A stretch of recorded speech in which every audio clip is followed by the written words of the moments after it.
podcast. It's quite interesting. Right? Long story short, despite what you said, I still believe it's important to challenge Darwinism. On the global politics. Okay, I hear it. I just, as a layman, what am I supposed to do? You spend your life reading a whole load of stuff I'm not going to have access to. You've read loads of facts. You've drawn a conclusion from those facts. A bunch of other people who you seem to hold in some regard because they quote other scientific ideas you embrace. They've looked at the same facts and drawn different conclusions. But they don't believe in intelligent. Sure. But they don't believe in intelligent design. I want to make that clear. Dennis Noble, James Shapiro, they reject intelligent design. They reject. They accept common ancestry. Would they accept intelligent design if I said to them that God used evolution, Darwinian evolution, as the mechanism for it? They do not accept any of this. They are naturalists. Yeah. They believe in the naturalistic program. I get it. Yeah. I get it. But that's their metaphysical. The minute they reject the idea of God, they're making a metaphysical statement. Yeah. So let me explain. I'll summarize it. Yeah, sure. Okay. So before I go, define what we mean by metaphysics for a minute. I had this discussion with someone before, because different people mean different things by it, and I mean something quite unusual actually. So I use it in an unconventional sense anyway. What do you mean by metaphysics? I believe, firstly, there is no clear distinction between physics and metaphysics. I believe there's a gradient, right? There's a gradient. Questions of a nature of ontology, a nature of epistemology, they are definitely philosophical questions. Questions of a purely they're metaphysical questions, but questions of a purely observational perspective are purely scientific. Yeah, natural science. Yeah. So we have natural science which studies objects and energy, things with matter and matter, energy, space-time, matter and energy, and we have metaphysics which studies things ontology, which don't just theory of knowledge. matter and energy. However, I believe there's a gradient. It's not clear cut at certain points. Oh, I've got a clear-cut line. For example, the beginning of the universe is physics and philosophy. It's both. And everyone knows that. That's a very wide assertion. Can I give a counter-thing where it's simple? I think there is a very clear-cut line. If you have matter or energy, in other words, if you're made of stuff, I'll call it stuff, because matter and energy are the same stuff, E equals mc squared. If you have matter or energy, you're an object. If you exist ontologically but you don't have matter or energy, you're metaphysical. I.e. qualia would be a good example. Yeah, qualia would seem to have no matter or energy. Okay. So it's real, but it's a metaphysical thing. So I'm going to have to disagree with you then. Okay, go on. Qualia is probably the worst example to use. To me, it's the best example to use. Okay, so whether someone looks at qualia, are brain states equal to mental states from your perspective? There seem to be correlations. Okay. Yeah. That correlation is not sufficient to rule out anything non-material. Correlation of neurons, a correlation of brain states to mental states doesn't justify physicalism. I'm not trying to justify physicalism. I'm saying qualia transcends physicalism, hence it's metaphysical. Oh, you believe it transcends? Okay. It seems to be where else can I categorise Okay, it. so I clearly can't put sorry. qualia is my hobby horse and I went too far for an evolution. Sorry, I misunderstood you. I thought you said qualia. I thought you said brain states equal mental states. I misunderstood you. Okay, fine. So you're the same boat as me. Okay, let's backtrack into metaphysics. By the way, just to let you know, What? you know the main guy behind consciousness for the past couple of years. What's his name? What? The guy who died? No, not the guy who died.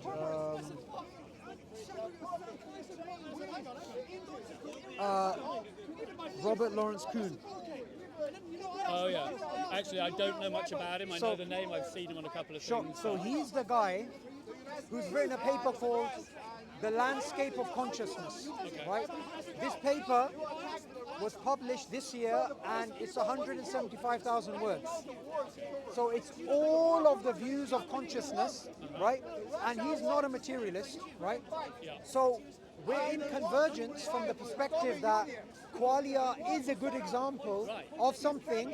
However, Intangible, physically intangible, but irrefutably real. yes. However, it's also an example that there's a gradient between the physical and the metaphysical. Okay. Qualia's in the middle. Right, I think you're using the word gradient in a way I don't understand. I would say it's a clear line. If it's physical and I can measure it, then it's not metaphysical, it's physics. If it's not measurable but real, it must be in another dimension, yeah? Which is therefore a metaphysical dimension. Now, my experience of qualia, yeah, is clearly doesn't contain matter or energy, so it's not within the domain of physics. But you can't pretend it's not real because irrefutably I feel stuff, yeah? Therefore, there is a dimension to reality, ontological reality, which transcends physics. That seems to be logically irrefutable. And that's the platform from which most religions, I would argue all religions are at. Sure. Yeah? It seems to So far be. we're on the same page. Yeah, we are. But I want your view on this. So, I hosted a discussion between Michael Roos and Stephen Law on consciousness, and one of the views that was discussed was illusionism. That consciousness is an illusion, and qualia is simply a physical phenomenon. That's a meaningless assertion. Okay, good. I agree with you. In fact, Sharon Lanny has said that. He said consciousness is the one thing which calling it an illusion doesn't in any way undermine it, because it's not consciousness, it's not what it diagnoses, it's that it exists at all. So it doesn't matter if it's an illusion, it's still inevitably solved. Yeah? So call it an illusion is meaningless. If I say that bush is an illusion, yeah, I could then touch it and discover it, pull through it and change something. But my consciousness inevitably is what it is. So you can call it an illusion, you're just tarnishing it. It doesn't mean anything. It's real, irrefutably real. The word illusion means nothing in that context. So you can't dismiss consciousness. Yeah. So We agree. yeah, no, I totally agree. I just wanted your perspective on this because I think consciousness is the mother of the problem, the mother of the issue when it comes to naturalism. I think it's the one thing that naturalists find most hard to explain. Agreed. The mystery of consciousness is an ongoing enigma. I suspect it will be forever. My thesis is that it's the one which religion has consistently been addressing, the dilemma of being a conscious entity. Which, by the way, Michael Roos, when I asked him earlier on this year, he said it will never be solved by science. Can we move that way a little bit, just so we're not going into that? Yeah. He said Well, no, I don't think it will either. Yeah. It can't be dealt by physics, yeah? But it can't be refuted ontologically. And trying to square the circle will be the eternal quest of human beings, yes? But we need to do it as cogently impossible in a way which does service to both dimensions of reality, the intangible and the tangible. Backtracking into evolution, currently there seems to be a bit of a mismatch between those two views. I think anything which helps to harmonise them is more constructive, which is why I promote Adamic exceptionalism just as a thought experiment, even though I don't believe it's so. This is the only. I guess the only point where we disagree is I believe it's still very important to challenge Darwinism head on. One of the metaphysical abuse that the Darwinists have done. Two, because of the ethical implications of Darwinism. Oh, okay, now we're getting deep. Okay, the ethical implications of But the Darwinism, metaphysical is more important than ethical to me, the ethical is more important. because they're linked. Okay, Once fine. you challenge the metaphysical, you challenge the ethical. Can we focus on the ethical? Sure. Because ethics is the thing I like. Ethics and qualia is kind of where I'm at. Okay. Prima facie, Darwin's theory of evolution seems ethically abhorrent. To me, Ethically? abhorrent. Okay. To me, yeah, it paints a very dark picture of the human Nature's condition. red in tooth and claw. It will seem nature raw in tooth and claw, look after number one, don't worry about anybody else. It's the antithesis of what most good religions, including stuff in the Quran, teaches, yeah? So you can see where on the surface there be at loggerheads. But I don't think you should give up on it at that point. If you dig a little bit deeper, maybe it's possible to synthesize them. More work should be put into trying to do it. Dawkins himself, in his documentary series he did, in his second episode, and this was about 20 years ago, I think, I remember him watching it, he went, seeing I'm making such a clear-cut argument for tooth and claw evolution, how is it the species hasn't wiped itself out? How is it that somehow we seem to be progressing? Yeah? Broadly, we're becoming a little bit more ethical, a little bit more humanized, and so on.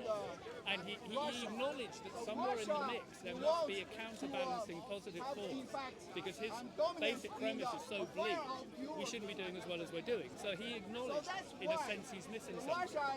One theory he had was that evolution would originally be that you favoured your own gene pool, yeah? So you favoured your family and your nephews and your nieces, whatever, over other gene pools. But the mutate, which gave you empathy for your particular peer group.